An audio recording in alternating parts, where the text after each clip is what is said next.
खोलून चालू करायच्या अगोदर याच्यामध्ये कूलंट वॉटर असतं ग्रीन कलरचं किंवा ब्लू कलरचं, तर हे कूलंट आहे का हे चेक करायचं आहे. दुसरी गोष्ट, जर कूलंट कमी असेल त्याच्यामध्ये तुम्ही नॉर्मल पाणी भरू शकता आणि फुल भरायचं आणि कॅप लॉक करायची.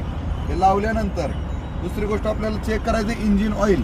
हे इथं असते स्ट्रीप, कपडा घ्यायचा, कपड्याने पूर्ण स्ट्रीप पुसायची आणि इंजिन ऑइल चेक करायचं वरच्या होलपर्यंत आहे का. दिसतं का तुम्हाला 2 होल, तर त्याची लेवल होलपर्यंत किंवा याच्यामध्ये असली पाहिजे, म्हणजे इंजिन ऑइल भरपूर आहे आपल्याला.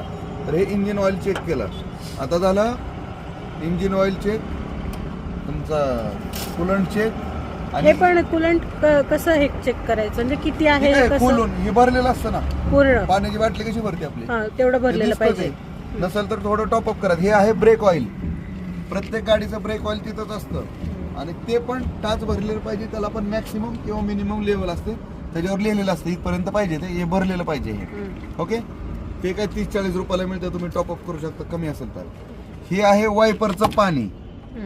हे इथून स्प्रिंकलरने येत आणि काच साफ करतं. तर याच्यामध्ये एक शॅम्पूची पुढे टाकायची आणि हे पाणी रेग्युलर तुम्ही टाकू शकता. कूलंट झालं, ब्रेक ऑइल झालं, इंजिन ऑइल, आता वायपर झालं. आपण आता जाऊ शकतो.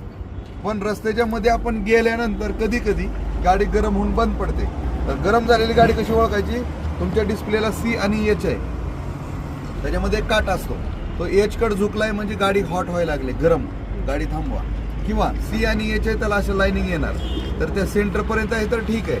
त्याच्या पुढे जर त्या लाईन गेल्या, पेट्रोल आपलं कसं वाढतं त्याचं गाडीचं, तर तुम्हाला ती H कडे जातं म्हणजे हॉट झाली, गाडी थांबवा. गाडी थांबवून काय करायचंय, अर्धा एक तास अशीच उभी करायची, गाडी चालवायची नाही. गरम गाडी चालवली तर हे कूलंट वॉटर आणि इंजिन ऑइल मिक्स होऊन इंजिनमध्ये गाडीचं इंजिन सीस होतं, त्याचे बेरिंग पिस्टन सगळे खराब होऊन जातात. त्याला मग 10-20 हजार रुपये 30 हजार रुपये खर्च येऊ शकतो आपल्याला. त्यामुळे गाडी गरम झाल्यावर चालवायचं नाही, हे इंडिकेशन दिसतं. किंवा काही गाड्यांना नवीन आता असं टेम्परेचरचं साईन आहे, E टाईप किंवा चावी टाईप समजा, ते टेम्परेचरचं साईन डिस्प्लेला डायरेक्ट दिसणार, CH नसतं. डायरेक्ट डिस्प्लेला काय दिसणार, त्याला टेम्परेचर साईन येणार रेड कलरमध्ये, गाडी गरम झाली, गाडी थांबवा.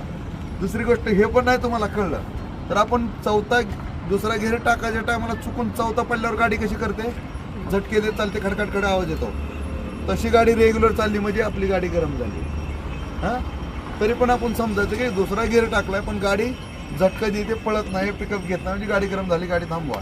गाडी थांबवून बोनट उघडायचा, हे खोलायचं नाही, अर्धा एक तास असंच थांबायचं, नॉर्मल टेम्परेचर होऊन द्यायचं त्याचं. त्याच्यानंतर रुमालाने झाकून लांब जाऊन इकडे बाजूला सरकून असं हे खोलायचं. खोलताना पण झाकण असं उघडायचं की इकडे पाणी गेलं पाहिजे, त्यातलं उडलं तर. हे बॉईल वॉटर